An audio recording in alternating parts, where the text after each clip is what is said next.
Tony wins 16-15. Gwynn and Chris are ready to go. And welcome in, everybody, and it is great to be with you, kicking off a new week here. Monday on Gwynn and Chris, San Diego's #1 sports talk station, 97.3 The Fan. Chris Ello and Matt Skraby in the Odyssey Palace studios. Our friends, House of course, studios. yes, of course, Bill House Studios, where we know how. And Tony Gwynn Jr. in the normally suffocating world that is St. Louis, Missouri, where the Padres start a 3-game series against the Cardinals. Middle of summer, St. Louis, oppressive heat, humidity, miserable. Yeah, we talked to Tony before the show, and frankly, it sounds like, Skraby, you and I, our studio is less comfortable than where Tony is today. How are you? Well. It is San Diego-esque here. That's in crazy. St. Louis. I mean, everybody's in a jovial mood. No one looks like they're dying because it's so hot. Yeah. I mean, they just watered the field like 10 seconds ago. It's not close to drying. It's still very much wet. Amazing. Yeah, it is. It is quite the feel and sight here in St. Louis. You're talking about a place where, of course, they used to have way back when that artificial turf at Busch Stadium. Awful. And guys That like, had to have been. well, terrible. ask Tony's dad. They used to burn through the bottom of their shoes. That's crazy. That's how hot it was in the summer in St. Louis. You know, they're having movies and then they'll be showing like the asphalt and you'll see like the heat wave. Oh, yeah. That's what you used to see on the turf from the bench. Like Can you I'd look believe out it? at my dad standing in right field and you just see like a wave of heat Yeah. on the ground. And they'd come in and there'd be these buckets of ice water and they stick their feet in these buckets, try to cool themselves Just off. to survive. The ice would be melted by the time one shoe hit the ice because it was so hot. That's crazy. Yeah. But today we got very, very lucky so far. coming to Very the East Coast. pleasant. Even in Baltimore, where it was hot one day, but it was cooler the second day. It was a day game with some cloud coverage the last day. So we've been very, very lucky so far. So far, so good on this road trip, and so far, so good in terms of the results. The Padres get the win yesterday in Balmer, as they call it. And Balmer. They don't call it Baltimore. They don't recognize. Is that how a drunk person says it? No, Baltimore? that is what people from Balmer call it. Stop Balmer? it. Like Steve Ballmer? Pretty much, yeah. I hope Nick DiNucci comes in this week because he's from Balmer. He's from Balmer. I'm I'll gonna ask have him to about ask it. him. Ask Nick Baltimore. DiNucci. He's certainly an excellent source on anything like this. But yeah, you get the win. You get 2 out of 3. You've won 2 straight series. And lo and behold, I didn't realize this, but the win yesterday gives the Padres, Tony, their first winning streak in 3 weeks. They had not actually won back-to-back games since the A's series, I should say, way back in May 23rd, 24th. So get a little momentum going into St. Louis here. Still on top of the wild card by 1 game, although there are 5 teams right on, chasing you. So still plenty to be done. But the leader of the wild card is the Cardinals. So it's kind of a key series coming up starting tonight, Tony. Yeah, I don't know nothing about that part, but I do know that they played some pretty good baseball the last 2 days. And I don't think they played poorly the first game. I just think they were behind the 8 ball after Griffin kind of got off to a slow start there. But yeah, man, it was nice. The long ball was featured. You see a couple nice swings from Manny. I think Toddy continues to stay hot. Jackson is, I don't know what to make of Jackson right now. Sometimes it looks like he's about to kind of take off, and then it won't. And so, right now, Padres just they're figuring out a way. Samad Taylor has been terrific.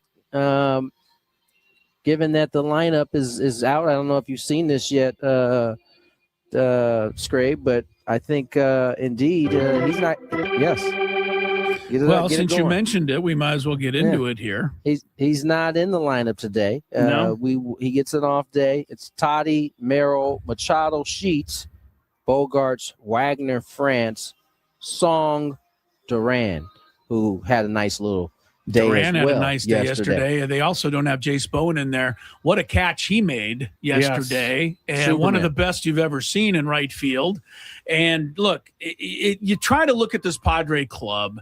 Manny's DHing, by the way, and Will Wagner's playing. All right, thank you. No, Manny is. Oh yes, Manny is DHing. Thank you very much, Skraby, for just that. Wanted to get that in there. You did. Before Chris goes, well, Manny's going to be hitting and playing third today. I just want to make sure. I just roll my eyes. You know what? I ought to honestly for you. I honestly ought to just put my eyes in the top of my head in a permanent position when I'm talking to you. Here's the thing the point I was trying to make is despite the fact that you're feeling a little better, right? You've won 2 straight series. You got a 2-game streak going. Look, the Padres are still last in every category in hitting, right? In runs scored and batting average, on base, slugging, OPS. They're last in everything. But here they are, right? They're 37-33, right? They've got the final wild card position. And, you know, you look at some of the injuries in the pitching staff and, you know, the troubles of Griffin Canning, we can talk about a little later maybe. But, look, they're finding ways. And I think one of the secret sauces, as you like to say, Tony, of the Padres' success this year is defense. And we don't talk enough about it, making plays, getting off the field, saving runs. Saving runs, believe it or not, is as important as scoring runs, right? When it comes to winning games. And I think, you know, yesterday we saw a lot of that really good defense. And yeah, if you're wondering how the team keeps winning, I think that's one of the reasons. Yeah, for sure. They played terrific defense, but let's not get it twisted. They scored 9 on Saturday. They scored 5 on Sunday. That is why they ultimately are winning. Why were they losing?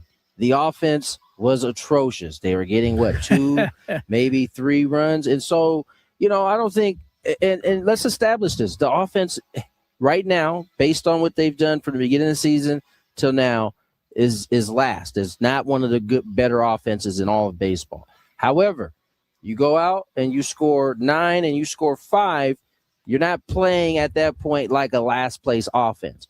That's going to continue to be the thing that we're watching. They can go out and play all the good defense they want. If they're giving up 3 and they're not able to score more than that, they're going to lose. And so, yes, the defense is very, very important. I think all of a sudden, you know, I'm not exaggerating when I say this.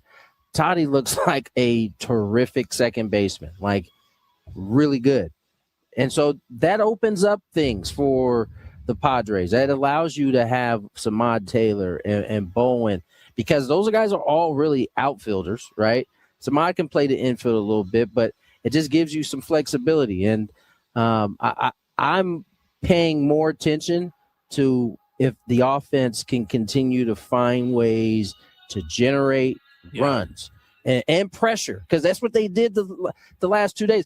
Again, I think they did it the first day as well, but when you give up 3 in the first, you give up 3 in the second, all of a sudden that's 6 runs in 2 innings that you're having to climb from. It just makes it more difficult. Well, just to and you're not wrong, obviously, but just to kind of back up what I said about the defense, though, we've played 70 games now this season. The Padres have only allowed 12 unearned runs the whole season. So, again, they're not helping the other team. And when your offense is what it is, keeping the other team from scoring more than they should is a big deal. And hopefully they can keep that going. Now, a little different tonight. You mentioned the lineup, but Wandy Peralta is going to be the starter tonight. Yeah. The Padres are going to go with an opener, try to get Lucas Giolito a little different feel. Again, I've never totally understood the whole opener thing, but it does seem to help from time to time, however it helps. So, we'll see. I think the key to it all is Wandy has to get through the first inning, right? And then not put Giolito at a disadvantage. But hopefully that'll be something, another strategy that'll pay off, Tony. It's funny. I looking back on it, I think I was walking by the office when this was being discussed. I saw Lucas in there, and then, this was a weird time for him just to be kicking it in Craig's office. And so, I get it. He struggled, these last couple starts. And, I think we've seen that work for Some other guys. Matt Waldron, I think it was Waldron. especially good. So, the other thing about starting Wandy is if you look at the Cardinal lineup. Real quick, I'm going to break this news real quick. Bryce Johnson cleared waivers. He's been outrighted to El Paso. All Still right. in the organization. All right. Means we Kyle still Hart. could see him. Kyle Hart up from AAA. He is replacing Mason Miller, who is on bereavement family medical leave list. So that's unfortunate. That is sad for For the Mason bereavement, Miller, yes. more than anything. But especially, we'll see what they have to do in the closing situation. But that is important. But just to finish up on Wandy Peralta starting, here's the other thing that I think goes into this. Two of the three first hitters in the Cardinal lineup are good lefties. One is Weatherholt, and then third is Burleson. But I think Burleson homered in just about every game he played last week. So he's been swinging a hot bat. So this allows you to have a lefty face those guys the first time through. Hopefully it'll pay off for the Padres, with Peralta starting tonight. I know we got to move on quickly, but what about the ejection of Ron Marinnacio and Craig Stammen? Ron Marinnacio was just totally ill-behaved. No, I mean, yes, it was. But this is what I don't get is that I don't believe that the Orioles. I don't believe that the Orioles were throwing at the Padres on purpose. But they should have been warned, should they not have, Tony? The Orioles? Doesn't matter. I'll give you exactly how it went down. Okay. And you guys go back and look at this game if you want. I'll take your word for it. When you are any pitcher, right? You can't consistently on 0-0 buzz towers, purposeful or accidental. And as my man was trying to get his command down early, that's exactly what he was doing. A lot of 0-0 pitches up and in, and then eventually he ends up hitting bogey. And so, at that point, it doesn't even matter if it's on purpose because I don't think anybody thinks it's on purpose, but you're at the big leagues, bro. You got to be able to command that, especially throwing that hard. And so, that is how you retaliate or how you respond is exactly how they did. It was really a master class hit. They end up hitting Henderson right in the side there. And as mad as he is, he knows why it happened. You know what I'm saying? And the manager after the game kind of said it too. And so good on them. And I know the folks in Baltimore were not happy because I saw a lot of the comments from the Oriole fans. They did not like him not taking up. But the truth is the truth. And I think the fact that he's teaching him that hey man, your actions, your lack of command got our best guy plunked. That's right. And thankfully they did it the right way, and it wasn't anything that could get him seriously hurt. And so I just think, I think that's how it went down. And I appreciate Stammen going out and sticking up for his team, even though he knew he was going to get thrown out there. Here's the thing, though. How if you I don't know this for sure, but based on what I saw, I'm almost positive Stam asked him to throw him out because it didn't look like the guy wanted to give him the satisfaction. Wasn't going to. He was literally out there for I know far longer than anybody else is allowed, and it seemed like Craig asked him to throw him out, and he said, "You want me to throw you out?" And then he threw him out, and then they were like. You could see the smiles on both of their faces as he's trying to cover up his mouth. That was funny. I just think that I think that is exactly how it's supposed to. And I want to say that is the first ever official John Boy baseball manager ejection, in which Stammen went out there covering his mouth precisely so John Boy couldn't break down everything he was saying. By the way, right? he already released a video saying that he's working on it right now. So he's trying to overcome that. Yeah. Well, the new thing is to try to get John Boy not to be able to decode. Stammen was very aware of that. I love that Craig Stammen is becoming more and more like a hardened veteran or veteran manager every day. Sure he is. Sure he is. Now let's go real quick for Saturday. What was the most surprising thing that happened Saturday in the world of sports? 1, the Padres had 5 home runs in a game. 2, the Knicks win their first NBA championship in 53 years. Or what I would say the most surprising thing that happened this weekend, the United States soccer team puts 4 big ones up on Paraguay and looks as good as any team has in the first round of the World Cup.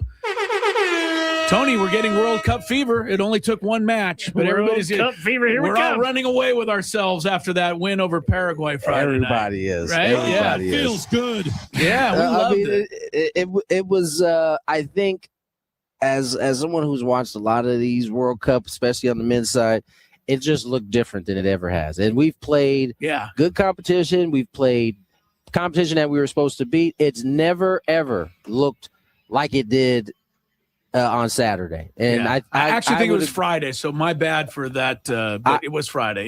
I agree that no doubt that was the most surprising thing. Padres, as bad as they struggle, they got dudes on their team that do that. Yeah. And so I don't think that's much of a stretch.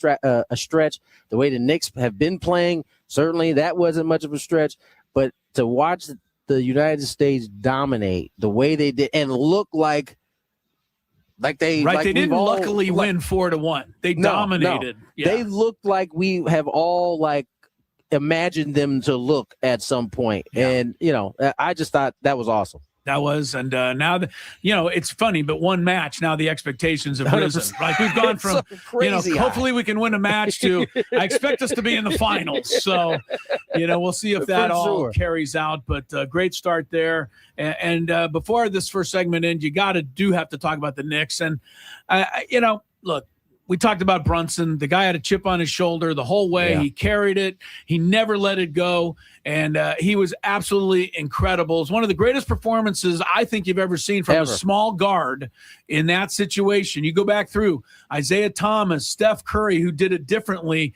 But there's very few small guards that have just single-handedly carried their team to a championship like that. And he certainly did that at the offensive end. More than that, though, I felt amazingly good for all the New York fans. I love the way they celebrated. I know they got a little rambunctious here and there, but for the most part, they kept it under control. And that's how it's supposed to feel when you haven't won in 53 years. Yes. And so even though I have no, love or support for the Knicks necessarily, it was kind of fun to watch all that. It's hard not to have at least a rooting bone in your body that feels good watching the Knicks do that. I did feel horrible though watching Charles Oakley basically not be allowed to. All of the old Knicks are down there, and because of his issue with James Dolan, it basically wouldn't allow him down there with the rest of them. Yeah, come on, man, that's petty. Sucked. Yeah, that sucked to watch. But outside of that, my man Brunson, he's getting a lot of apologies. I've already seen Stephen A. apologize to him straight to his face. He deserves it, man. I mean, that performance got to consider how he's doing. He's not shooting threes from 35. He's getting to the rack in tough buckets. And I think when a guy the thing I'm excited about most is that when things like this happen, it kind of rebalances how the NBA is looking at things, right? There's been so many years now that it's about measurements, like how big, how tall, how much growth. This is a small guard that just took a Knicks team to the NBA Finals and won a championship. It's going to change how small guards are viewed moving forward, and I think that's going to be good for basketball. Yeah, the only other guard that I can think of that could get to the rim at his size like that I've seen in the last 20 years is Derrick Rose, but he couldn't get all the way to the championship. Jalen Brunson did, and if you're going to anytime you want to think one last thing of how great that performance was, the last player to score 45 points on the road and clinch a championship was Michael Jordan. So anytime you're in that category, Jalen Brunson deserves all the props. I think it's cool that the teammates won the national championship and the NBA Finals together. That's super cool. That's right. Yeah, and they were talking about Dante DiVincenzo was the odd man out because he had to get traded for where to go. Minnesota. He would have been the fourth. Right. Yeah, he would have been the fourth Villanova That's guy. Crazy that they all ended up in the same place. How about that? And I will say this: after it was all over, we flitched over to CNN. And my wife was waiting for something terrible to happen in New York City. And so was CNN, man. They had 24-hour coverage. They had everybody on the streets. And guess what? The Knicks fans were just having a ball until 3, 4 in the morning. as they should. No, you As should not they light should. buses on fire. All And I right. know that's not what you're saying. There's always going to be the odd, ridiculous. There's always some idiots Yeah. out there for I mean, sure, and that's yeah, that's that's in every every city. It's one of right? the things of the human condition that I will never understand. I won't either, but yeah. you know, when we won a sports game. We won a sports championship. Let's burn our buses. well, what I enjoy more is we won a sports game and you got old people hugging young people. That is cool. You got old yeah. ladies shaking hands with teenagers. I'm and with you there. That's what sports can do, and it was fun to watch that. All right, we're underway. We got 100 minutes today till we send it back to St. Louis for the ball game. But Gwynn and Chris is underway. Happy you've joined us on 97.3 The Fan.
Teams split a 4-game series here earlier, and 3-game set in St. Louis starting tonight.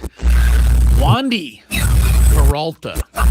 Nobody I trust better with the first 3 outs of the game, huh, Skraby? Yeah. Everybody knows how I feel about Wandy Peralta. We all love Wandy. I think Wandy's great for the team, but not. You know what? He did well when they put him in this position last year against the Dodgers. And he's going to get, as I said in the open, he's going to get 2 lefty hitters there, Weatherholt and Burleson. 2 of the better Cardinal hitters right at the start. So I think that goes into Craig Stammen's thinking. We also mentioned it kind of as an aside there in the open, but should mention again, Mason Miller on the bereavement list. And, Jason Adams not exactly giving me a lot of confidence at the moment. He's going through a little bit of a, spell. I'm not really loving Jason Adams as much as I used to just think automatic. Like Jason Adams came in like inning over. Yeah. It really hasn't been that way. He struggled a little bit. Motorhone pitched an inning and a third yesterday. Did they go back to him as the closer tonight if they need to? I don't know that you go Jason Adams, frankly. Just automatically. I think you're going to have to see what the circumstance is if you get in a closing situation tonight. Yeah, let's just hope they're up by 5. Well, we are talking about the Padres here, and they haven't really been up by 5 very often this year. But we'll have game 1 of the series, and as mentioned, Cardinals right now lead the wild card, but the race is tight in the National League. You got the Cardinals in front by a game over the Phillies, and then they're a half game ahead of the Padres. So the Padres have the final spot. But right after the Padres, Washington 1 game back, Cubs 1 back, Arizona 1.5, Miami and Pittsburgh 2. So, there's a lot. There's going to be a lot of changing in the wild card standings here over the next couple of months, but I'd rather be in the last spot than not in it. And a 2-game winning streak is something. You got to start somewhere. Look, the Padres, overall, you're talking about a team that is 8-17 or something since that Dodger win a few weeks ago. But, you got to get back on track. And hopefully they're starting to get back on track. I will say this. You can, I know everyone's looking at Manny and Fernando and Jackson, and we should be, but who had Will Wagner, Rodolfo Duran, Samad Taylor, Jace Bowen, and Nick Solak leading the club? Right? Nobody had that on the bingo card. So, it takes a village. And I think with the bringing up of Nick Solak the other day, of the 13, position players that play every day, that suit up every day, 7 of them now for the Padres began the year in the minor leagues. More than half.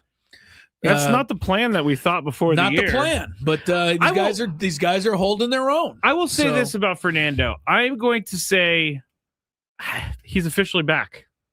Because in the last 30 games, he's hitting 328. I know the home runs aren't there, but he's starting to hit. He's starting to pile up the multi-hit games, starting to drive in some runs from the leadoff spot. I was having a talk with my friend over the weekend, and he thought we thought it was really funny how all spring training, Fernando was not going to be the leadoff hitter of this team, but he's been the leadoff hitter of this team. He's not going to be the leadoff hitter because he's going to hit more than 2 home runs. Well, that's true. Now that he's turned into the right-handed version of Luis Arraez, with speed. He's become he's become the perfect leadoff hitter. He's got 17 stolen bases. All right, we got a lot to get done. We're going to get our big 5 early in the show today because we're only going to about 3:30. But little surprise for you right now. If you just happen to be tuned in, you're going to be happy to hear this because I'm going to give you all a chance right now to win a pair of tickets. These are pretty big tickets. They're in demand. A couple of tickets to see the great comedian Dave Chappelle at Viejas Arena this Sunday. Tickets are at Ticketmaster.com, or you can get a pair right now. I mentioned in the open, the Padres have only allowed 12 unearned runs this year. 12. That is second best in baseball. Which team in baseball right now has allowed the fewest unearned runs? Which means they're in a sense, playing some of the best defense in baseball. Padres have only given up 12. This team's only given up 8 unearned runs all year. You name the team, you win the tickets to Dave Chappelle. First person with the correct answer, 833-288-0973. Start dialing Big 5 when we return. Gwynn and Chris. Thank you for listening to 97.3 The Fan. Be back shortly. I would be back shortly if the thing will click. See, I'm clicking. I have no idea what's happening. It's not playing any commercials right now. Well, this is just great, everybody. Let me see if I could try to start another one. All right. Well, this is awesome. On the air right now with no help, and there are no commercials to be played. Actually, you know what I'm going to do, everybody? You're getting a real live thing right here. This is real live Matt Skraby.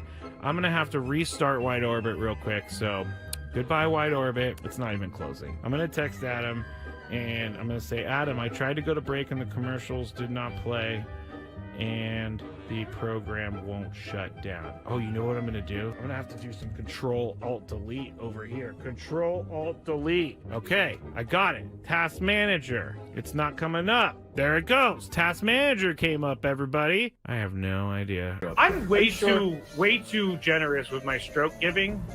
Never mind. Are you really? Never mind. Wait. I did not mean for that to happen. I did not. That sounds like a promo to me. Skraby's giving out strokes. I can't wait to hear that one. I'm gonna laugh for a while on that one. Nate says, Skraby, maybe you should date her. You might be a generous stroke giver, but I don't think she really wants to leave her boyfriend for that. All right, that was good. In full disclosure, I'm reading this. Tony can't gather himself right now. That was a good one, Chris. That was a really good one. So I saw this at 7-Eleven, and I had to get it. It's called the One Chip Challenge. It was sitting there in the aisle, and I thought, why not? Because I am into spicy stuff. But this thing looks pretty hot. I'm not going to lie. It says a Reaper pepper and a Scorpion pepper. It's also in the shape of a coffin, which doesn't make me very happy about that. It doesn't make me feel good. Oh, extreme heat, it says. I'm going to try a little bit first, just so I don't die, I guess. That's the thing I'm saying. This looks... I don't even know if I should be eating this. It looks like it has mold or something, but let's see how hot it is. Let's go. There's a little bit of spice there. It's going. Oh, man. This is hot. Not that bad, though. I still have this side to go. It is getting hot. I'm not gonna lie. My mouth is like getting crazy. Now it's kicking in.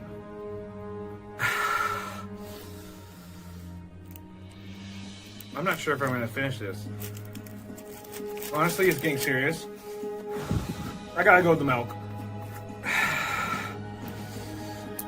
My mouth is dying right now.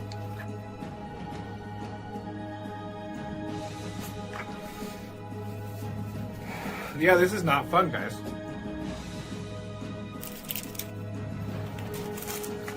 Never gonna do that again because my mouth is on fire. Thank you for listening to 97.3 The Fan. Be back shortly. I would be back shortly if the thing will click. See, I'm clicking. I have no idea what's happening. It's not playing any commercials right now. Well, this is just great, everybody. Let me see if I could try to start another one. All right. Well, this is awesome. On the air right now with no help, and there are no commercials to be played. Actually, you know what I'm going to do, everybody? You're getting a real live thing right here. This is real live Matt Skraby. I'm going to have to restart Wide Orbit real quick, so goodbye, Wide Orbit. It's not even closing. I'm going to text Adam, and I'm going to say, Adam, I tried to go to break, and the commercials did not play, and the program won't shut down. Oh, you know what I'm going to do? I'm going to have to do some Control-Alt-Delete over here. Control-Alt-Delete. Okay, I got it. Task Manager. It's not coming up. There it goes. Task Manager came up, everybody. I have no idea. I'm way too generous with my stroke giving. Never mind. Are you really? Never mind. Wait. I did not mean for that to happen. I did not. That sounds like a promo to me. Skraby's giving out strokes. I can't wait to hear that one. I'm gonna laugh for a while on that one. Nate says, Skraby, maybe you should date her. You might be a generous stroke giver, but I don't think she really wants to leave her boyfriend for that. All right, that was good. In full disclosure, I'm reading this. Tony can't gather himself right now. That was a good one, Chris. That was a really good one.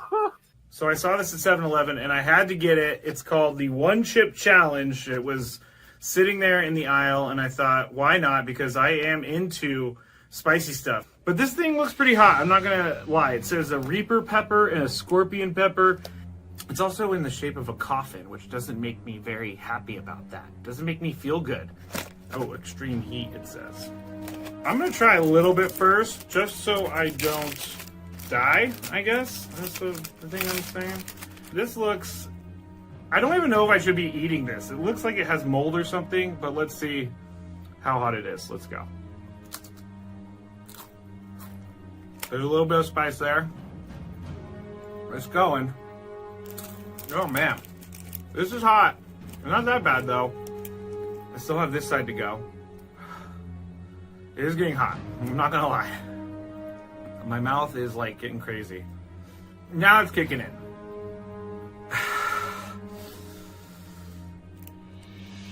I'm not sure if I'm gonna finish this.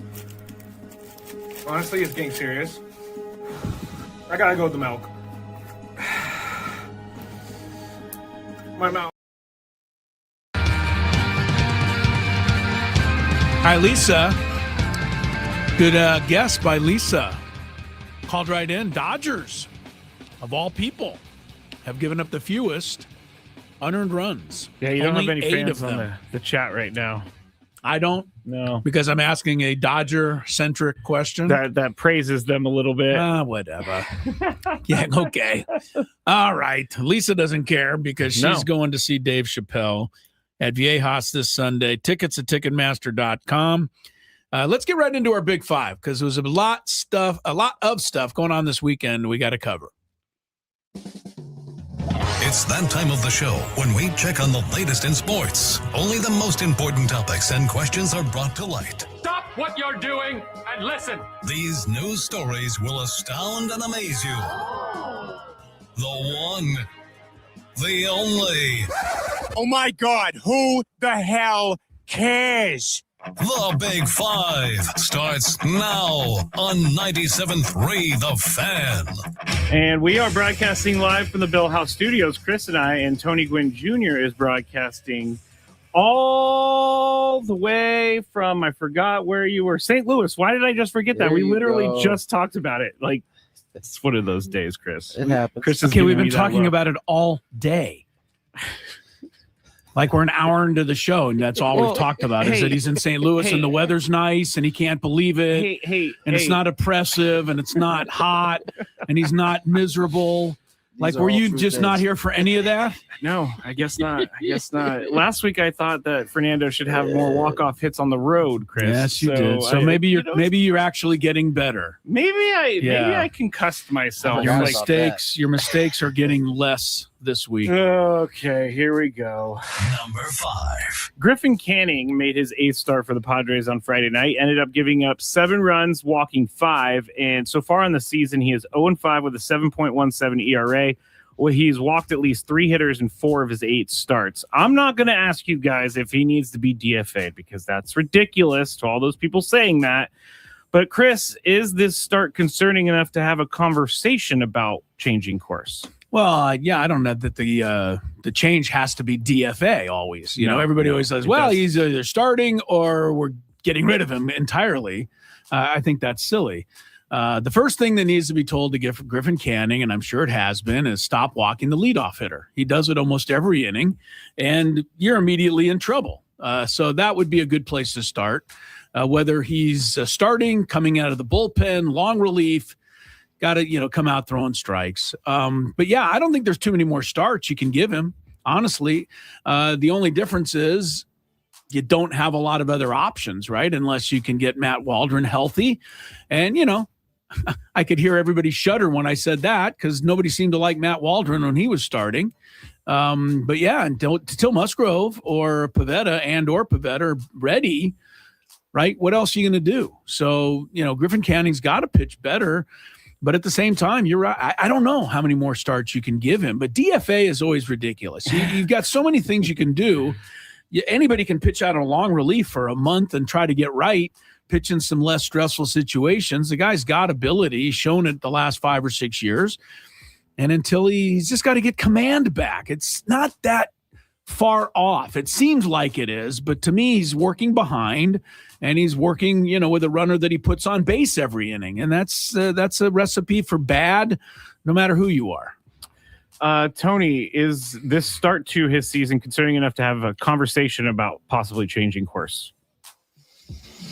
A conversation, yes, but no action. I think, he is starting the season a whole lot later than everybody else that's in the rotation, and so I think that does matter. I think the fact that you don't have other options is another factor involved in this.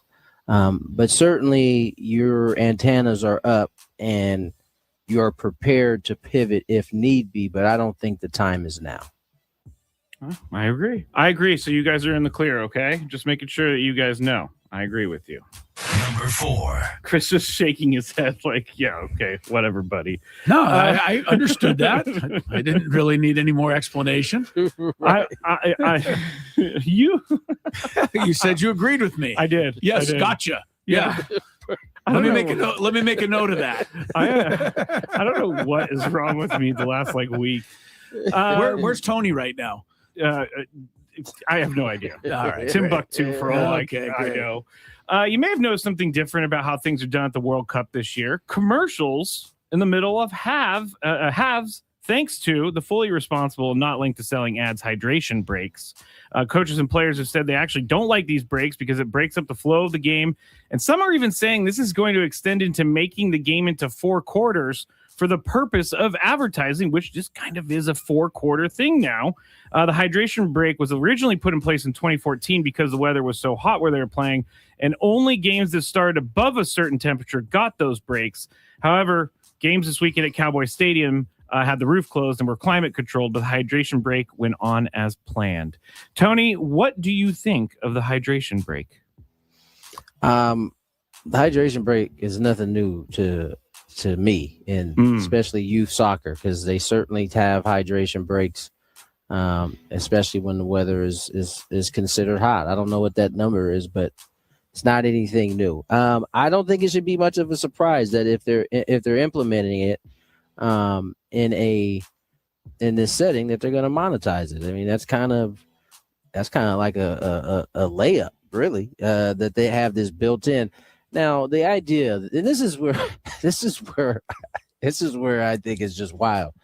The idea now that because they have a water break, that will then turn soccer into a 4-quarter game Sport is laughable. And I think that's the sensationalism of social media, having its hand in this conversation right there. Because who leaps from, they're going to have a water break, and especially in places where it is extremely hot. Yeah, you mentioned Dallas, but some of the other places were indeed hot. Who then makes the leap that then means that they're going to now make this a 4-quarter event as opposed to Tony, this is what we do now. It's just ridiculous. I don't disagree that it's ridiculous. Chris, what are your thoughts on the? And by the way, let me just start. I'm okay with a hydration break. I mean, I'm not going to deprive these guys of water. But Chris, what do you think? I'll make a note of that as well. Thank you. All right. Well, I'm surprised they haven't, the doomsayers haven't, extended this out all the way to now. Every time there's a goal kick, the goalie will have to hold on to the ball for 30 seconds while they sneak a commercial in. They do one of those in-game ads. Yeah, just, goalie gets the ball. Jack from Jack in the Box talking to you. Goalie gets the ball in his hands. Goalkeeper gets the ball in his hands. Official puts his hand up for 30 seconds. Yeah. They run an ad. Then he can bet it back and play. I get a little bit the purists of soccer, because one of the things of soccer, I believe anyway, has always been that, these guys just go and it's nonstop. It never stops. That's one of the things they'll say. Soccer is great because it never stops. Well, now it's stopping. So, I kind of get people, the longtime soccer people. But you're not going to hear me criticize taking a break for some hydration. I mean, these guys, they race up and down. What do they run, Tony? 7-9 miles a day in some of these matches, maybe more. Yeah. There's nothing, in the marathon, those guys run over to the side of the table and get some water. Those are, world-class marathon runners. Yeah. They still get hydration. There's nothing wrong with these guys taking a little break for hydration. And, of course, they're going to put a commercial in. So, get over it. It doesn't affect me too much. As you know, guys, I DVR any sporting event, so I can just buzz right through the old hydration break anyway. So I like it because then I can get hydrated myself. Go run to the kitchen, grab a little something. But this is much ado about nothing. I think it's mostly if they start holding up the goalie for 30 seconds to get a break in, then the soccer people and everybody can go crazy. Just for the record, while you guys were going having your back and forth, Dave gets in my ear and says it sucks. So I knew he wouldn't like it because he's a soccer purist on the other side of this. Yes, so the soccer purist. There's that. I think more people are just upset that they're forcing another commercial down our throat. Well, I will say this. I could be wrong. Would you rather them just keep the camera on the field and watch them drink water? Is that what you want? Make the announcers. You get paid enough to fill that 3 minutes. And not make any money off. You think that's the smarter play? Why does everything have to be a sales opportunity? What world do you live in where everything isn't a sales opportunity? Why does it? There's advertising on the grass of the field. There's advertising on the ball. That should be enough. It's never enough. But Powerade is the major sponsor, so I'm going to give them their due because you know this. I will say this. Dave could probably speak to it as the soccer authority. But I believe back in the day, guys would just kind of during the run of play, you'd run over to the side and somebody'd throw you a water bottle and you'd take a quick, gulp or two and then throw it back. Yeah. But I don't know that meant everybody on the field could get hydrated. Maybe just a couple of players. Yeah, it's like a pit stop. I guess if you're positioned close to the sideline, you're gonna be the one that gets the most water. Yeah, and if you're on the other sideline, you ask the other team, and they say absolutely not. I am old enough to remember when my football coaches denied us water for having a bad practice. We all remember that. We all old enough to remember those days. Yeah, we all remember that, and frankly, most of us survived. Yeah, so there is that argument as well. We all survived. We had a very scary moment at one of our practices with a larger player, and that's when the water breaks started happening on a consistent basis. All it takes is one of those, and then it'll change it was everything. Actually very scary. They had to drive the ambulance on the field and put him in the shower. It was crazy. All right. We've solved the world's hydration problems. Not really. What's next? Thanks to Powerade, we have. What's next? The Chicago Bulls are finalizing the hiring of Portland Trailblazers interim coach Tiago Splitter, which is a great name. I love that name. Oh, man. I don't know what that meant from Chris. He's 41. He took the Blazers he guided them to a 42-40 record and a postseason berth as the number 7 seed in the Western Conference after the whole Chauncey Billups federal charges thing. So he actually became the first Trailblazers head coach to have a winning record in his first season with the team since Mo Cheeks in 2001 and 02. First to win a playoff game in his debut season since Mike Dunleavy. And I don't need to give you the rest of his stuff. He was a pretty good coach last year, I should say. Seemed to have a good year. Yes. Chris, is this a good move for your Bulls? That's a typical move for the Bulls. They took a look at this guy and they said, 42-40. That's our high water mark. Yes, let's shoot for that. Chris is already over this guy. Yeah, they're going to be ecstatic. Well, they would be ecstatic if he could go 42-40 with the Bulls. There's no way of knowing. Obviously, he had a nice season last year. I think he got kind of run out of town, and people thought that wasn't, the greatest thing after some of the success he has. So, I would think he's got something to prove. But ultimately, whether the Bulls ever return to glory is going to come down to lucking out on a draft choice of the ilk of Michael Jordan. It really is crazy when you think about all of this stuff. The coaches come, the players come and go. The front office executives come and go. The teams with the great players seem to be there at the end and have been for 40 years. And until the Bulls can find themselves one or two more of those, it doesn't really matter who the coach is going to be. I'm sorry to Mr. Splitter. Sorry about that. Yeah, well, he might, like I said, he might be able to coax 42-40, but that's not going to get you anywhere. Tony, what do you think of this hire? I think it's a good hire.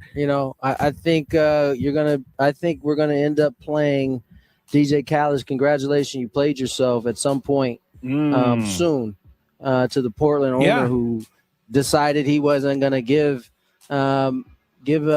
was it Tiago? Was Tiago Splitter, Splitter.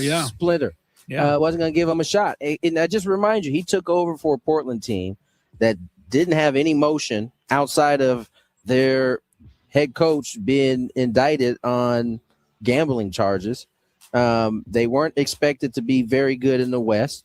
Not only did he have them he got them into the playoffs. And they beat San Antonio on the road, I believe, in one of those games. So So I think this is a good hire for the Bulls. I think that to have a head coach that can seemingly coach and manage people under that type of distraction that he had to deal with, I think it's pretty impressive. So I'm high on Tiago Splitter. I'm going to add one last thing for Bulls fans out there. If there are any of you out there like myself, it was Portland who passed on Michael Jordan and took Sam Bowie in the draft, gifting the Bulls Michael Jordan. So maybe Portland will gift the Bulls again. Normally I'm like, who cares? That guy was the guy to take, but that one's pretty hard. That one was hard to overcome. That was a pretty hard one to overcome. That was. We're going to go to something very serious, and this did affect me over the weekend. Former 49er Alden Smith was found unresponsive by a friend on Saturday morning and was later pronounced dead at the hospital at the age of 36. Apparently, he was helping a friend deliver pizzas to the homeless before that. They went back to the friend's house. The friend went inside, and then when he came back outside where Alden Smith was in the car, the friend found him unresponsive, and that's when he called the police and the ambulance and all that stuff. Now, Smith definitely had struggles in his life, and substance abuse was one of those, and the cause of the death has not been released yet, but the struggles led to bad financial situation. He was living with friends and waiting for his NFL pension to kick in at 55, which is 19 years from now. So this was a long time he was going to have to wait for this. Tony, I hate to say it this way, but I think there is a discussion here. Does the NFL share any sort of blame here for post-career care of players? I don't know. Do we know that he wasn't a part of what NFL has to offer in terms of some of his substance issues? I know at least early on he was being helped. I don't know. To answer your question, I don't know because, I think in some ways there still falls a little individual kind of responsibility in some of this. And I'm not sure whether the NFL actually was able or did what they were supposed to do on their side in terms of helping him with some of those issues. If not, the answer is yes. They certainly should be have some blame in it, but I don't know the answer to that at this point. We don't know at this point what the cause of death was, right? I mean, true. This could have just been a natural incident that happened. Yeah. And so I think we kind of hold our opinions on this to kind of wait to see how it all unfolds. And, I'm sure, the way things work now, there will be some information that comes out in terms of if the NFL was, able to aid in helping him with some of the issues that he had. Yeah, I do know that he had just a couple weeks ago went and spoke to some of the 49ers rookies, and so he was trying to get back into. Yeah, I was reading that too. It seemed like he was still involved. Yeah. He was still, kind of in the realm at this point, but I don't know enough yet. Yeah, Chris, what do you think? The only reason I ask this is because a lot of players face very hard times after they retire from their NFL career. Yeah, well, you ask a lot of really, really what I consider to be mediocre to poor questions. I know what you're doing here. But this is one of the best questions you've asked in a long time. All right. And the reason it's a great question is because what Tony said, we don't really know the answer, and we should know the answer. The answer should be that the NFL wants a guy, especially like Alden Smith, who was he was on the police blotter for drug and other kinds of situations over a dozen times. Yeah. It wasn't even a one-time thing with this guy. It wasn't. There is no way the 49er organization or any NFL organization could have seen Aldon Smith leave professional football and think, hey, this guy's going to be fine.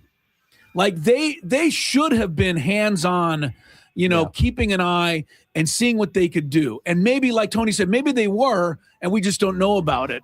But the image that the NFL has is born a lot in that CTE thing. Yeah. Like, did Junior Seau, could he have called the Chargers organization? Could he have called the NFL and said, hey, I don't know what's up, but I need some help. The image that we have is that there's nowhere for these players to really go. And, I can't blame the death of Aldon Smith on the National Football League, but feel like they got a little blood on their hands here until we find out what kind of opportunities are out there for guys that are really struggling once they leave the league. It's hard enough to go through what they go through when they're in the family of a team. But, man, you go outside that, the problems go with you. Yeah. I don't know that the NFL does enough, and I think it's a great question for that reason. I'm going to actually do some research on that and find out what kind of programs that they if it's out there and available for me to find. And you know what I would say, even if you make it available, and in a situation like Aldon Smith, somebody's got to be smart enough to reach out and kind of pull him into that. Yeah. Right? You can't just say, hey, it's available, right, and then hope he does it. Because Aldon Smith was a clear case where he needed the assistance. He struggled with mental health. He did. This is really sad. And I just want to say, like, he was a really good football player. Yes, of course he was, and 36 years old. But I think it's important to remember to point out though he was still trying to do good things. Yes, he was. It seemed like it. Yeah, and so like. This is just sad all the way around, really. It is. And, I mean, you say he's a great football player. I would say that there are people around Aldon Smith who say he was a good son. He was a good brother. You're right. He was a good uncle. That's where it really hurts the heart. Yeah. Number 1. So it's not easy to get into this one, but I wanted to have a little bit of a lighter story to end. I was going to say, you're going to try to cheer us back up a little. Well, Team Japan, their World Cup fans did something after their match over the weekend in Texas that I absolutely love.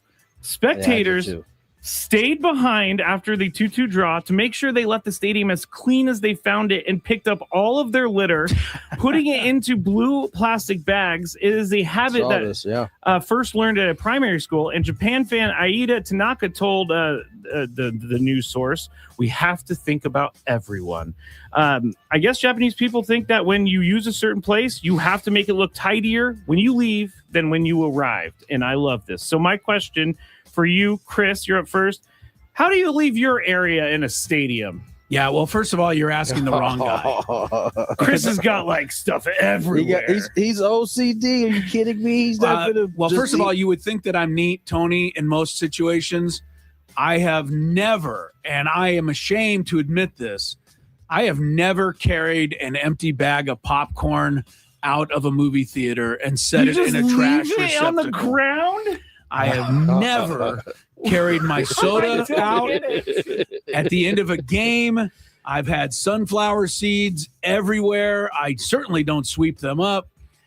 And first of all, I take the blame for this. This is pathetic behavior, but it is learned behavior. Yeah. Right? I guess that's how stadiums used to be. Right. This is learned behavior. I don't recall my parents ever saying, okay, the movie's over. Let's clean up your area. We just got up and walked out. And, my mom and dad, I think, are pretty, civilized people. But we just didn't do that.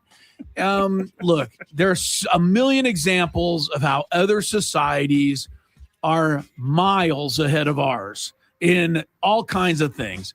And it's interesting you mentioned Japan. They did a whole thing on CBS Sunday Morning yesterday about how only 4% of Japanese people are obese, as opposed to 40% in the United States. And it all came down to the way they take care of their children and how they feed them when they're young in school and what they get them used to eating and how they get them used to eating. And those habits translate to when those people are older. We could learn a lot if we, took a moment to take a look at how they do things. And we could learn a lot about this too. This is a great lesson, but I don't expect Americans to all of a sudden start cleaning up stadiums. Neither do I. Would you like to see the look on yours or anyone else's face when in the top of the ninth inning, the usher at Petco Park comes down the stairs with a bunch of hefty bags and passes them out and says, all right, everybody toss the trash before we go home. It sounds ridiculous. It sounds but absurd. I do clean up after myself. Tony, how do you leave your area in a stadium or a theater? This is a great question as well. I think, what's interesting is I had the same habits as Chris did for a very long time until I got married. My wife does not have that habit. Good. And I remember the first time she was like, pick your stuff up. And I was looking at her like, and it wasn't until I said it out loud that I was like, oh yeah, that's kind of wild, huh? Yeah. Like, I can't believe I leave this here. I said, somebody else will pick it up. And I was like, oh, yeah, that doesn't sound that great. And so from that point on, whatever trash I bring in, I throw it out now. Me too. Good for the but Japanese fans. I get why it's not a custom, because Americans have never done this. And I've left things in stadiums before because that was the thing to do. It's definitely a cultural thing. I know when we went to Korea, there wasn't even a trash can in the street. There was like nothing on the because ground, you didn't need to throw anything away. Because you weren't expected to have trash out in public like that. So it's just different for sure.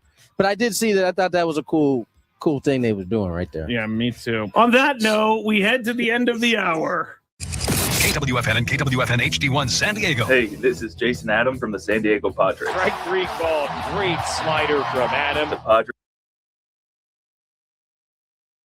I actually got in trouble once when I worked at the bank for looking up a celebrity, and it was totally wrong on my part. Totally wrong. Looking up their account number? Just I searched their name in the account system, and Skraby, what is wrong with you? I was like 19. You'd be better off. You would be better. You'd be better off admitting that you wore your underwear inside out. Frankly, This guy is just searching up people's accounts.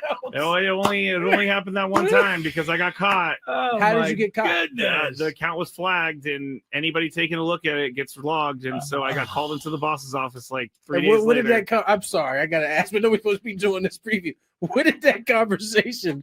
How did it go? Well, Why were you looking up Paris Hilton? Is that who it was? I can neither confirm nor deny.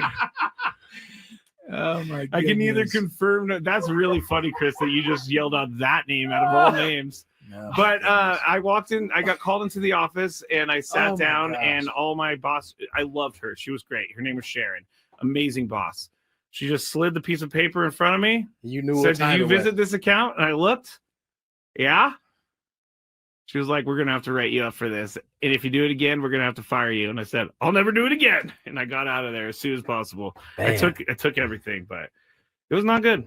Not good. Just curiosity, huh? He's like, I wonder how much they have in their account. Yeah.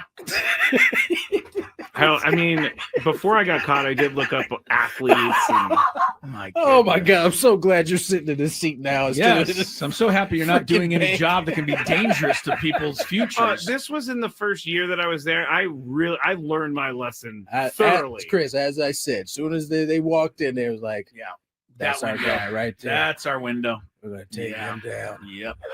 Just lucky I didn't get caught for like. I can't even say. I'll tell you guys off break whose account I saw He's and how diabolical. much money they had sitting in their checking account. And this was how long ago, too, by the way? Ooh, 2009, 10.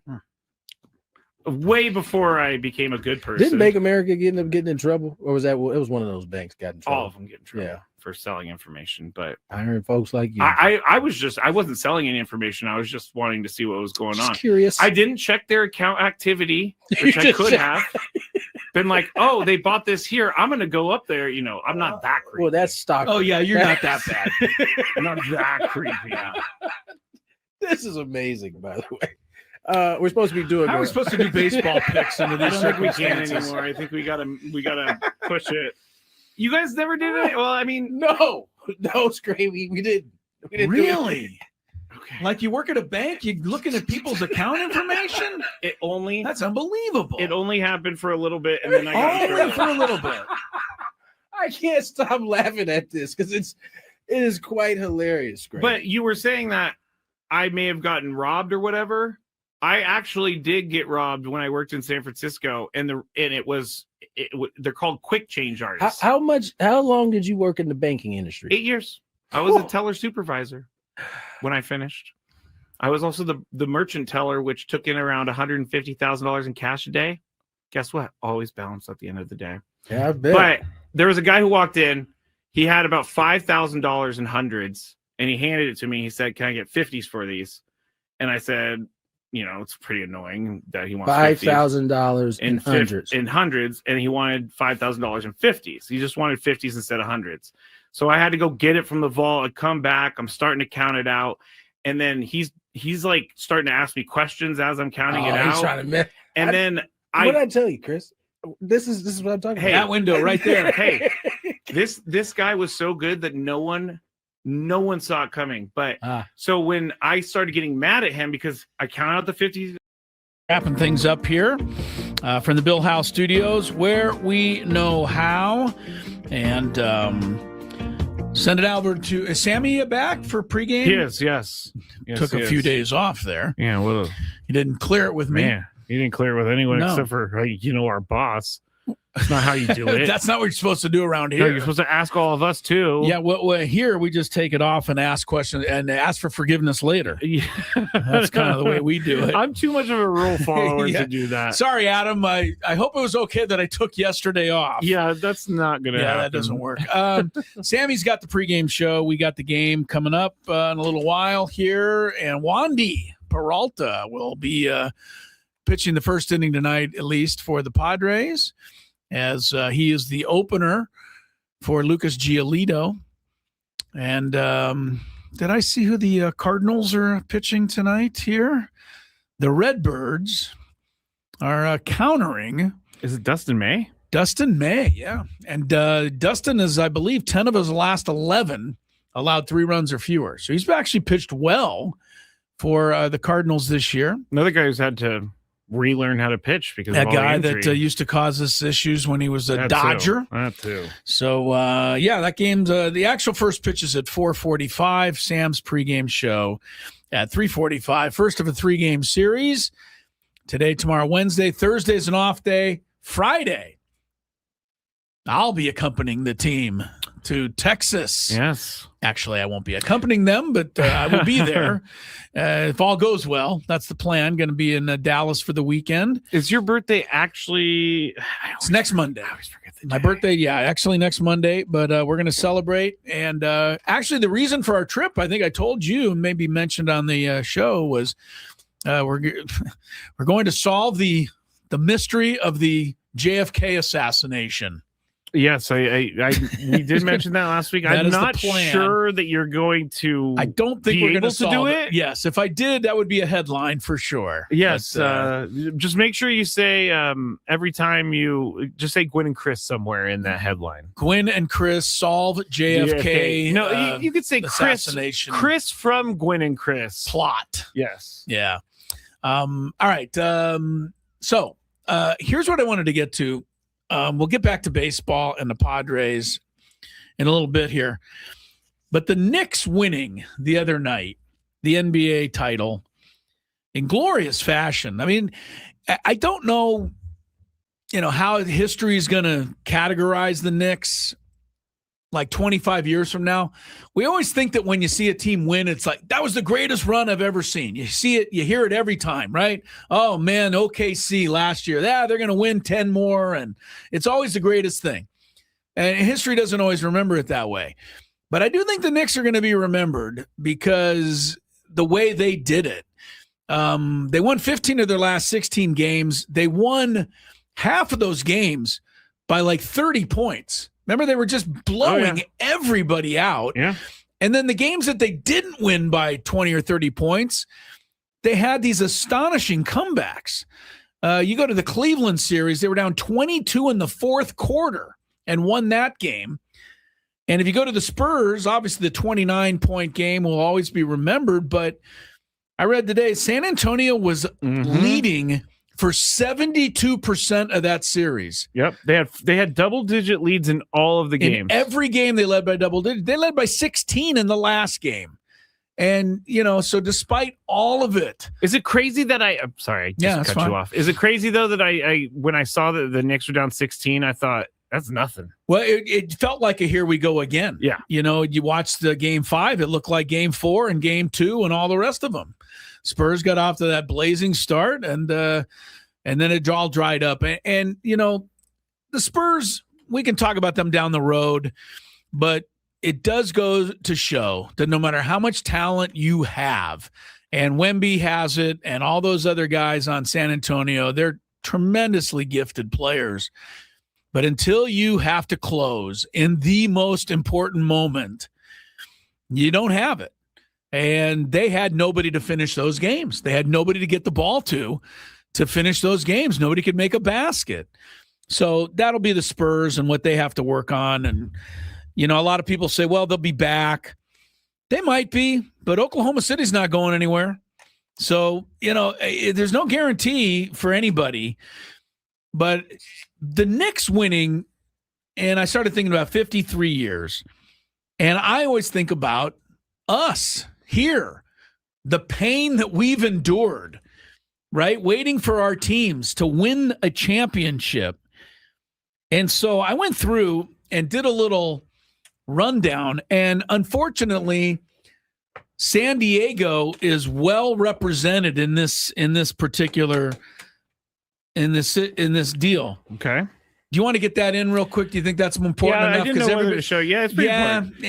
Skraby's got a quick Padre thing. Why don't you put this in, because word travels so fast that we better get it in. Yes, Craig Stammen has been suspended for one game following the incident Saturday. Ron Marinnacio has been suspended for 3 games. He will appeal his 3-game suspension. Randy Knorr is going to be the manager for tonight because Craig Stammen is going to serve his suspension for this game. I don't have time to argue this, but why? What did he get suspended for? You can't argue that. You can't argue. You can't argue the kicked whole out of the game. No, you can't argue throwing at someone, and it is also because the manager always is punished along with the player every time. And the Baltimore pitcher, nothing for throwing at the head and brushing another guy back and hitting 7 more guys. No, nothing wrong with that. I guess they determined that it was unintentional, which I believe it was. Still at the same time, here's the thing: baseball. I'm going to discuss it, and I'll go back to my list here on the Knicks in a minute. This is baseball's. It is really. It's a fugazi, is what it is. They give this whole thing, and the suspension goes to the Padres and Stammen and everybody when they know, and we know, and and all you fans know, what was actually happening here. The Padres were retaliating correctly. Right? They didn't throw at the guy's head. They went after his, down, kept the ball down. Right in his hip. But this is what baseball deems you should do, right? If you get thrown at, your only recourse is to throw at their best player. Self-policing. And Gunnar Henderson knew it. The Baltimore manager knew it, right? But baseball's going to say, well, we're still holier than thou. We're not going to allow that. BS, you're always going to allow it.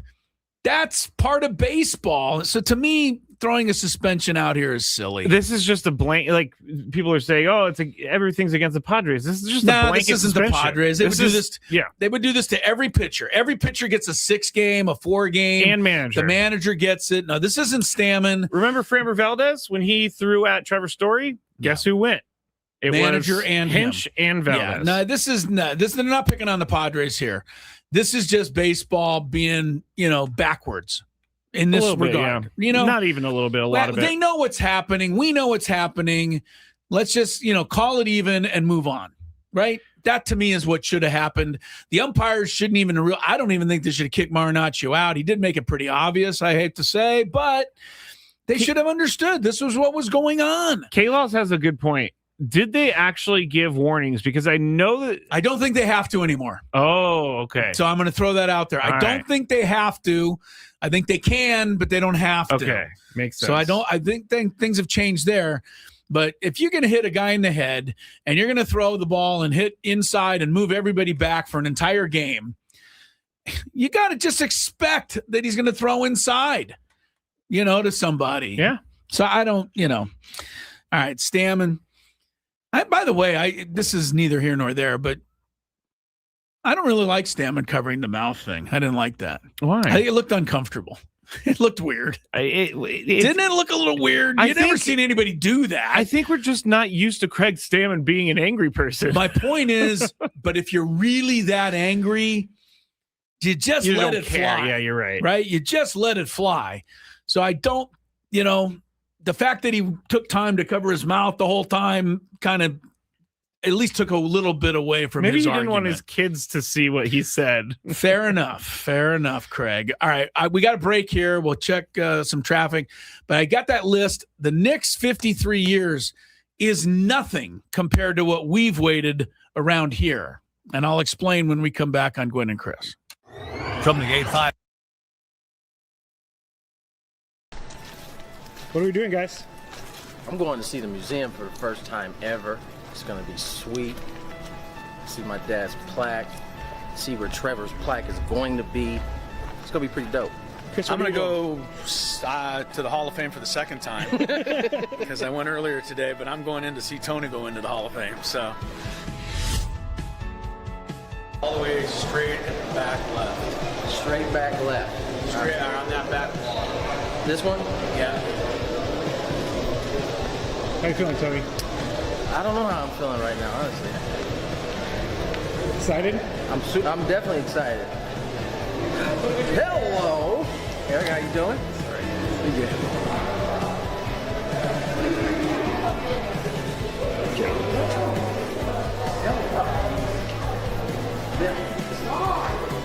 Wow. Just like I told you, next to the famous Barney Dreyfus and Leslie Wilkinson, whoever they are. That does look like them. I know. It's a good shot. They don't do them all that great. That one's good. Really good.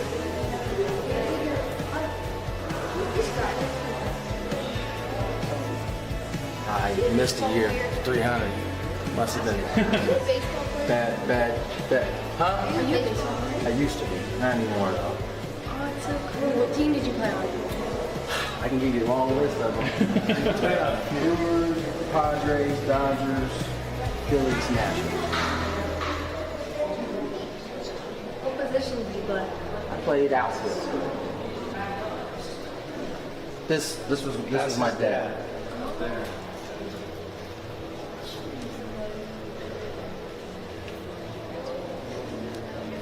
Oh, there's Dick Williams, Goose. I think he'd be pretty happy with his company over here. So. What are you thinking to see it for the first time? I'm thinking I'm hot. I'm quite warm right now, but it's cool. I mean, it's what I thought it was going to be. I mean, who not too many people can say they have a dad that's enshrined in this place. So I think this is awesome. What are we doing, guys? I'm going to see the museum for the first time ever. It's going to be sweet. See my dad's plaque. See where Trevor's plaque is going to be. It's going to be pretty dope. Chris, I'm going to go to the Hall of Fame for the second time because I went earlier today, but I'm going in to see Tony go into the Hall of Fame. So all the way straight and back left. Straight back left. Straight on that back wall. This one? Yeah. How you feeling, Tony? I don't know how I'm feeling right now, honestly. Excited? I'm definitely excited. Hello, Eric. How you doing? Pretty good.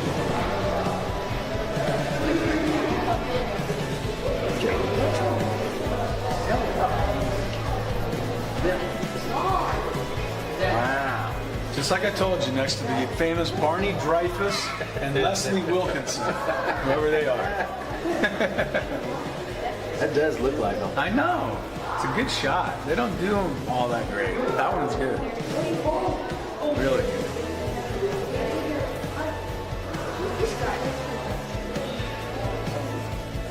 I missed a year. 300. Must have been bad. Huh? Are you a baseball player? I used to be. Not anymore, though. Oh, it's so cool. What team did you play on? I can give you a long list of them. Brewers, Padres, Dodgers, Phillies, Nationals. What position did you play? I played outfield. This was my dad.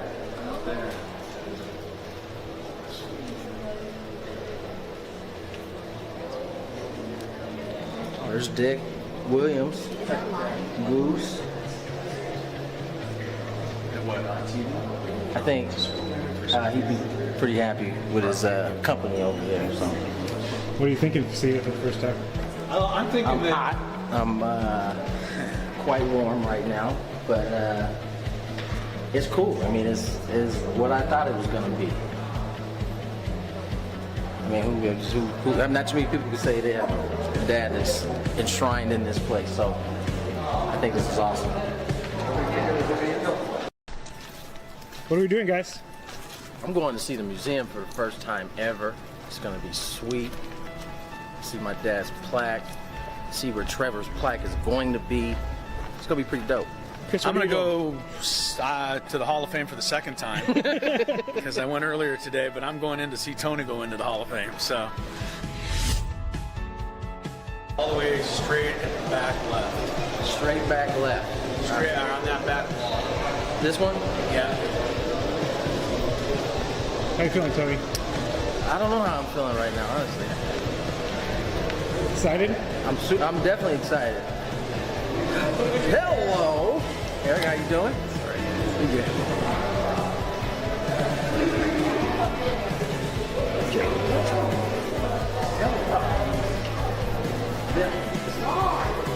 Wow. Just like I told you, next to the famous Barney Dreyfus and Leslie Wilkinson, whoever they are. That does look like them.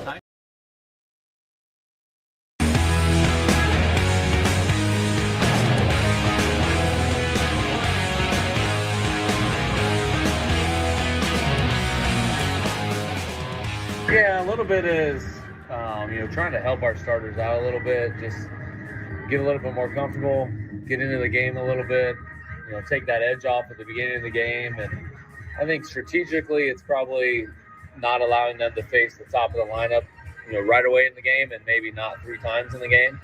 The other team's best hitter has to face one of our better relievers at the beginning, and we go from there. Maybe we'll get a little bit more length out of our starters and allow our offense to score some runs, get the lead, and then use our back end guys. All right, there's Craig Stammen, who is going with the opener tonight. Wandy Peralta will start in St. Louis. Lucas Giolito will follow him to the mound. Giolito 2-1 so far, Skraby, but pretty unsightly with the 1.74 whip. He's walked 18, struck out 14. That's not a good ratio. And we'll see if he can get it going. It's interesting. Last year with Boston, he had a 2-to-1 ratio the other way. Strikeouts 120, walks 56. So, he needs to get his control. A little bit about, what we talked about Griffin Canning earlier.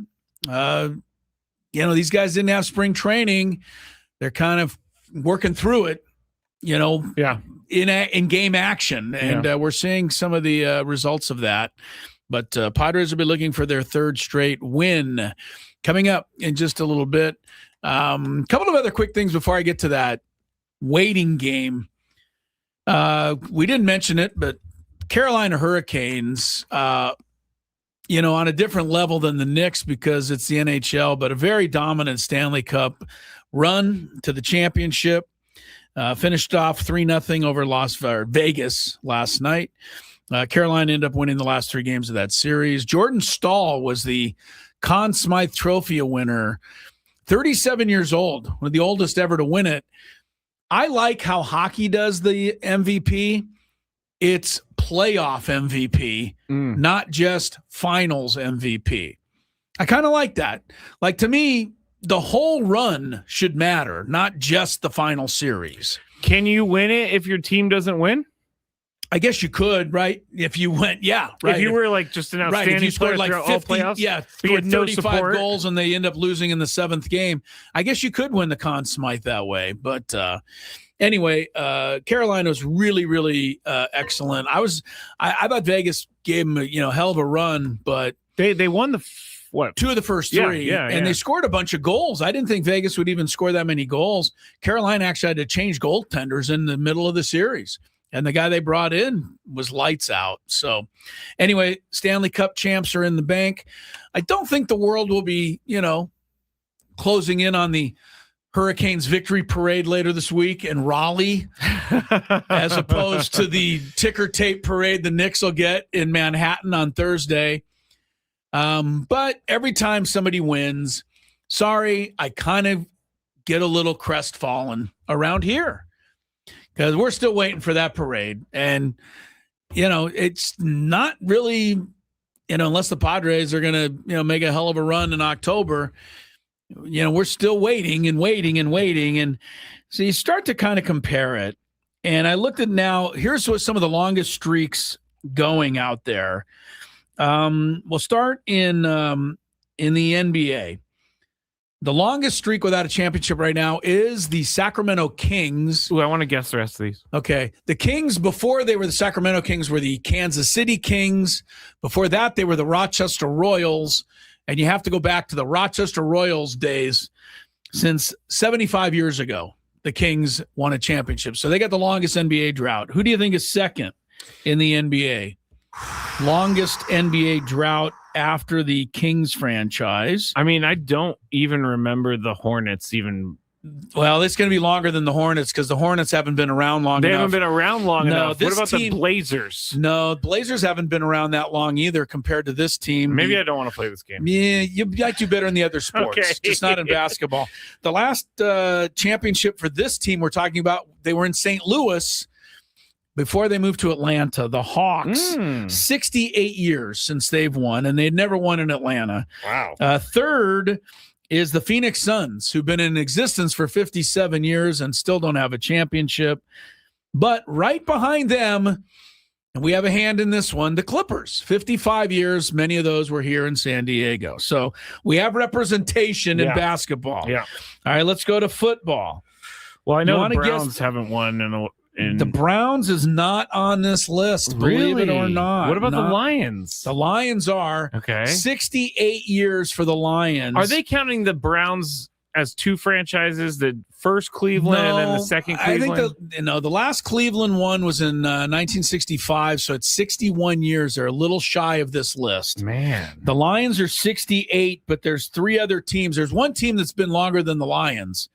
It's a bad team, so it's not going to shock you entirely. Is it the Cardinals? It is. The Cardinals have to go back to the Arizona Cardinals, the Phoenix Cardinals, the St. Louis Cardinals, and when their last championship, they were the Chicago Cardinals. Wow. 78 years ago for the Cardinals.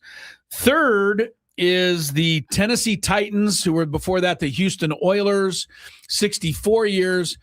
And then fourth, 1963, the only championship for the Chargers. And, of course, we've had to wait most of that out. So we got football, 62 years. We got basketball that we had a pan in 55 years. Yeah, guess what? We're on the baseball list, too. I know. We are tied for second in the longest baseball drought, 57 years. Padres have had a franchise. They obviously haven't won it yet. The Brewers can say the same thing. They came in the same year.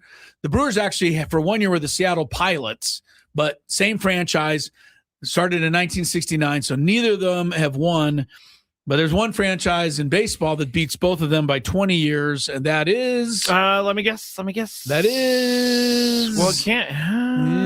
it's a bad team? This year, they're not in... Pirates? No, Pirates won in 1960 and in 1979.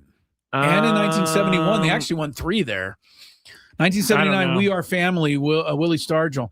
The Cleveland Guardians go back to 1948, so they are 77 years. But there's no city that's represented in every one of these other than us.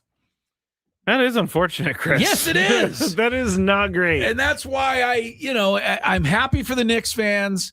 They're celebrating, they should. It's, been fun to watch. Happy for these poor, long-suffering fans in Raleigh, North Carolina, who've waited 20 years between Stanley Cups. I'm happy for who won the football this year. The Seahawks? A little while ago. The Seahawks. What, they have about a 10, 15-year span there? They've been pretty good lately. Yeah, pretty good. All these people have to wait. I get it. But I don't think anybody's had to wait like us. Well, there's only one sport now and now we only got one shot at it. Yeah, we only get the one shot at it. Brandon says, give me a SEALs championship at this point. I just want to see a parade before I die. Yeah, you're not going to see one for the SEALs, Brandon. I hate to tell you. You never know. It would be a sweet parade. I think it would be, with all due respect to our lacrosse fans out there, I think it'd be rather sparsely attended parade. Because look, the indoor soccer's won all those championships. Yeah. And they won many of them when that league was really kind of a big deal. It was just below, the major thing. And I don't think we ever had an actual parade for them. Maybe something was thrown together, but that seems like a missed opportunity at this maybe point. So. Yeah. Now at this point, we should have done something for Julie V and Steve Jungle and Brian Quinn and every other of the great soccers I can remember. But yeah, I get this way every year when, they get the parades, they get the celebration. They always show the fans, and the fans always go, "Oh my God, I never thought," and I'm like, cut it, Hey, yeah, you get this. Oh, you'll be balling. This is child's play for you people. Chris on the 97.3 The Fan float will be balling if the Padres win it all. Oh yeah, I will have a tear for sure.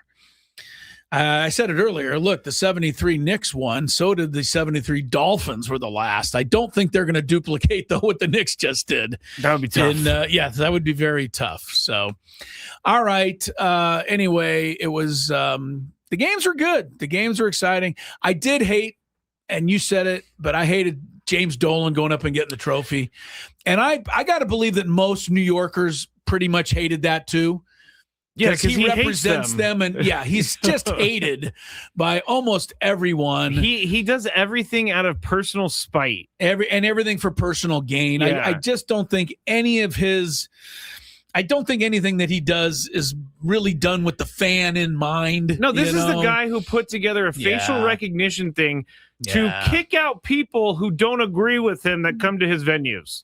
Not a fan of James Dolan in any way, shape, or form. So, but he was the owner, and he did get the trophy the other day. I'm happy that the NBA finals were interesting to me because it was two teams that I haven't seen in a long time be in that spot.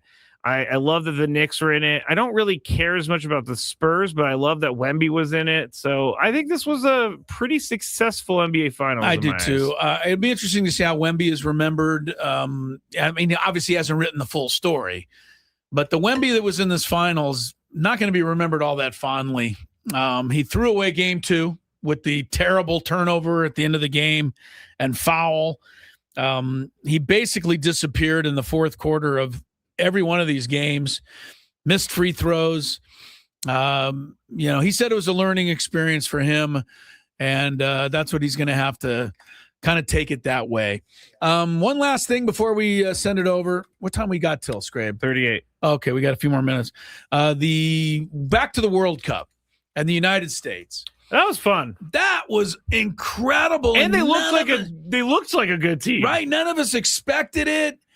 And man, I started thinking as I was watching, is just Paraguay terrible? But they're not. You know what I mean? Their ranking in the world is similar to ours. But we just had it going on. And then I read the story yesterday, Ziegler in the paper, on the kid who scored all the goals for the U.S. He scored 2 and he had a third taken away. Yep. And what was that? Offside by an eyelash? Yeah. Yeah, but nothing. Offsides is offsides, man. So hard to score a goal, and then the guy puts the flag up, and I went, Well, he scored the goal because he had an advantage. By one eyelash. I thought it was. You know, I didn't like offsides it. used to be the hardest thing for me to understand, and now I understand Well, it. I but get it too, but they also are able to show it with the computerized graphic. Yeah. You know exactly them. It's a really tough to call because you have to judge where the player is when the pass is made. Yes. Well, how can you look at two things at once? You can't. Right? It's not possible. Yeah, so I've always felt that's really hard. But the kid who scored the goals, and I'm going to apologize to you soccer fans, it's not a name that's easily pronounced for the U.S. who got those goals. But he's a Nigerian guy, or his family's Nigerian, right? Balogun. Balogun. Did you get a pronunciation on it? I did not. So I'm just happy that you're doing it. All right, you're glad I'm trying it. But what I heard was his family was visiting, I think, New York from Nigeria or something. Okay. And the mom was pregnant, and they got on the plane to go back, and they wouldn't let her because she was too pregnant. Oh. And so they had to stay in New York. They didn't even want to. Oh, so this is why he's playing. And he was born in New York. Wow. And so that in those days, of course, everything has to be political. But in those days, automatically made you a United States citizen. Yes. In this day and age, that is actually up for debate now, whether they're going to allow that to continue. I'll let you politicians argue over that one. I did not know this about this guy. Yes, so this is we're lucky in a way to have him, but I also think he had choices of where he could play, and this is where he wanted to be. So, my goodness, the guy's going to be an American hero. He has another game or two like that. Yes. So yeah, he was definitely very, very good. Yeah, first name Folarin Balogun. Yeah, I'm not. If I'm way off on that, excuse me, but I probably am way off. But he was the guy that was the hero. Now, the other thing that's interesting to me, U.S. wins 4-1. Every one of the other big teams in this tournament are struggling. Netherlands, one of the favorites. I've seen a lot of people pick them. 2-2 draw with Japan. And that was the match that we talked about in the Big Five where the Japanese fans stayed around and cleaned up the stadium. Yes. Brazil played Monaco. Like they could mop them up. Not this time. 1-1. Earlier today, this is the stunner. This has the whole soccer world talking. But Spain was favored to win this tournament. The odds-on favorite. They still might. But they opened today against Cape Verde, which is another way of saying Green Cape, I believe. Thank you, Chris. You're welcome. I also love their salad dressing. Cape Verde salad. I don't know where Cape Verde is. I think it might be. Let me look it up while you're talking. Well, they put themselves on the map today with a scoreless draw against Spain. People cannot believe that result. And then just recently, another favorite, Belgium, had to score late to get a 1-1 draw with Egypt. Wow, this country is just some islands off the west coast of Africa. All right. Well, that was a shocker as far as from what I'm told from the, soccer people. I'm trying to look for they just tied 491,000 people in 2021 as the census. So they don't have that many people to draw from. United States next match is Friday, Australia. That one's up in Washington and Seattle. Here comes Sam Levitt, Padre pregame. We're back tomorrow at 2. Have a good day and night, everybody.